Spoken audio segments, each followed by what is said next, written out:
Hey Raiders and Crusaders, we're back with another build, this time based off of the Indiana Jones film. The plan is to remake the map room from Raiders of the Lost Ark, but instead of doing ancient Egypt, to revisit some of the best, most nostalgic sites from the original trilogy. Along the bottom, we'll have Raiders of the Lost Ark, starting in the jungle, going through the Egyptian dig site, and ending with the island where they opened the Ark. Along the middle, we'll have my favorite movie, The Temple of Doom. We'll start with the lifeboat going down the mountain. We'll go through the village and Pancot Palace, and we'll end with the bridge. The Last Crusade at the top with the train ride, the Zeppelin escape, and the Canyon of the Crescent Moon. With the dimensions I have in place, there's no room left for Kingdom of the Crystal Skull, but I don't think anyone will be too upset about that. We'll start off with cutting foam to size. I have ideas of how I'm going to do water that flows through the different scenes. So the seaplane in Raiders of the Lost Ark will be the same river that the lifeboat ends up in Temple of Doom, and with the beach where Sean Connery disturbs all those seagulls. To figure out scale, I did a couple of the models out of some popsicle sticks and scrap wood early. You can see I put together the seaplane and the train this way. Printing such tiny models on my 3D printer is a bit challenging for me. It was much easier to hand make the little stuff. These little cubes become the village that Indy visits in Temple of Doom.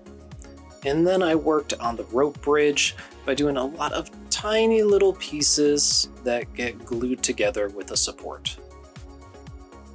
I 3D printed Pancot Palace off of similar buildings that I found online. Then I do a base coat on each of the buildings, followed by a wash and a little bit of dry brushing. Nothing too fancy, just wanted to look halfway decent. I wanted to find a model of Indy to use that matched the scene where he's in the map room.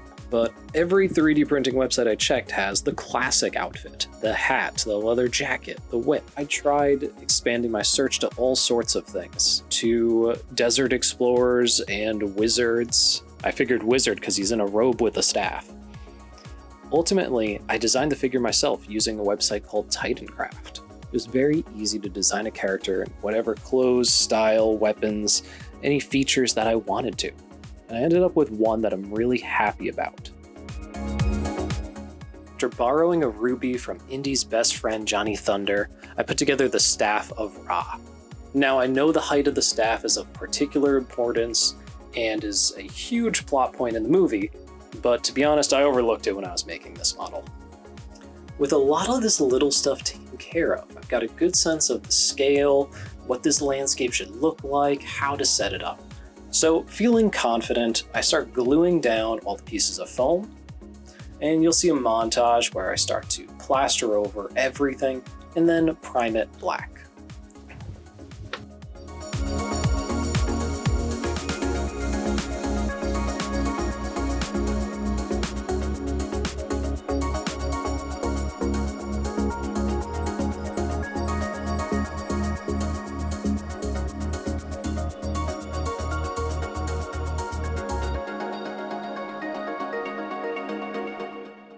To do the train, I started by doing a tunnel.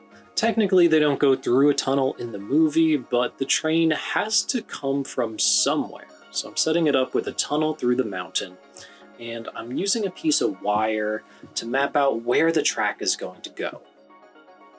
I'll glue all these tiny little wooden bits to it to form like the planks of the track.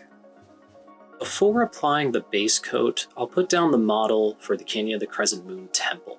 This is a real-life location, so I was able to find an STL file, and it's the most accurate part of this whole diorama.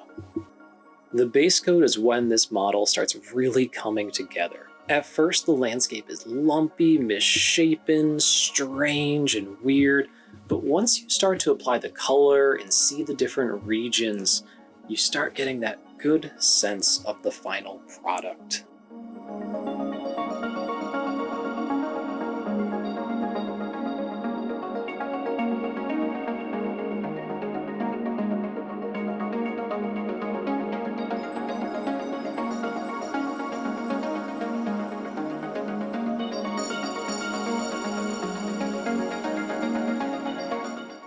Fly Agrellan Badlands to Egypt, the dig site, which is going to dry and create a cracked appearance, which is perfect for this setting.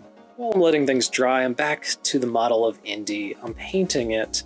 There's not much to do because you prime it white. It was already white. But one area I was trying to improve my skill on was the leather. I bought a kit of a couple paints that are different shades of brown and that have advice on how you can go through the stages of it, of applying different colors, of highlighting it different ways to create that weathered look. And the camera's not going to do it justice, but I think it came out pretty good. I also hit his outfit with some dry brushing to get a sand effect on there. You can also see my best attempt to paint his eyes that are both looking in the same direction. Boy, that is a hard skill, and it took me many tries that I won't put on camera before I got it right.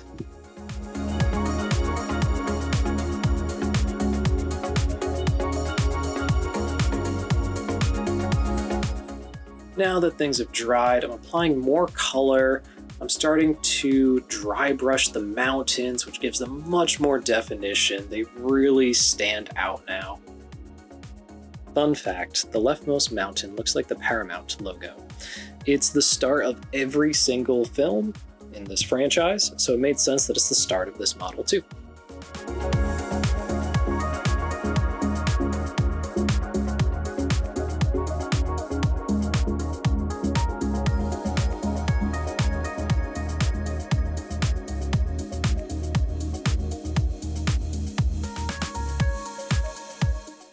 Start to place some of the models, which always feels good. It's just this great step forward of where everything will go.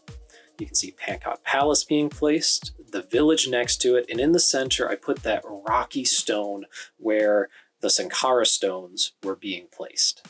With all of this underway, it's time to take a look at the backdrop. So I wanted to capture the hieroglyphics, the artwork on the wall behind him. I found a lot of images from that scene, which I tried my best to trace over and recreate accurately.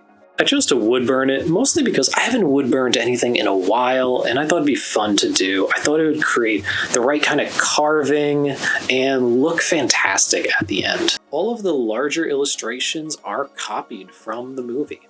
The hieroglyphics, though, well, that was too small for me to see. So I turned to the internet. I looked up a script to Kingdom of the Crystal Skull, the opening scene. I converted it to hieroglyphics and did my best to translate it over. This is the scene where the obnoxious college students drive up next to the military caravan and start taunting them, trying to get the race going. So I did work in Kingdom of the Crystal Skull somewhere, but in a not as noticeable way. To the leftmost part, you can see I did a bunch of treasures from the different films. The part was hard to see when looking through images in the video, so I decided instead to do the treasures, the trophies, the relics that belong in a museum on the side there. Everything's coming together now. I'm adding in the lifeboat, but eventually I will glue it a little bit closer so it's hanging over the cliff. Adding the train to the top. It's hard to see, but there are some colorings where I tried to do the circus reds and yellows along the side. And I'm adding in flock, which is the trees and foliage.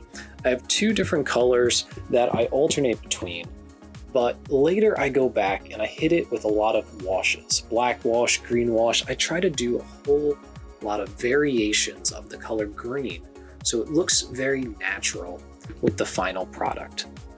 As I'm new to this hobby, there's a lot I'm still trying to work out and learn, but this is one part that I think I've gotten down. I'm really proud of how the trees look. Along the side of the diorama where Indy's going to be standing, I'm gluing down some sand. Later on, I'm going to realize I don't like how the glue makes the sand look, so I just dump piles of it all over the place, which feels messy, but looks right. Your favorite part and mine, we're going to do the resin pour next. This is going to take care of the river and the island and the water below the cliff with the bridge. This effect is so cool and part of the reason why I keep making dioramas, so I can keep playing with it. used up the rest of my resin, so I'm gonna have to buy more for the next model that I do. And it is a bit of a shame because I would have gone a little bit deeper with it if I had more, but it is what it is. With the resin taken care of, I glue down the last remaining pieces: Indy, the Zeppelin, the submarine, and the seaplane. And with that, the model's complete. We're ready to take a look at the result.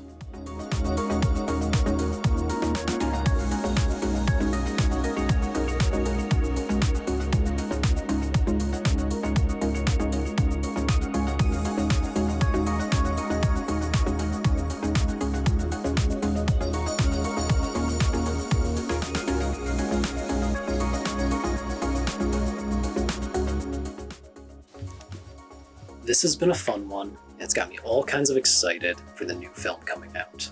I did a big rewatch of all the other films to make sure I got the accuracy right on this, and they are just filled with such adventure and fun, and I can't wait for more. With this one wrapped up, I'll be working on the new diorama soon, and our next one will come from a suggestion I found in the comments.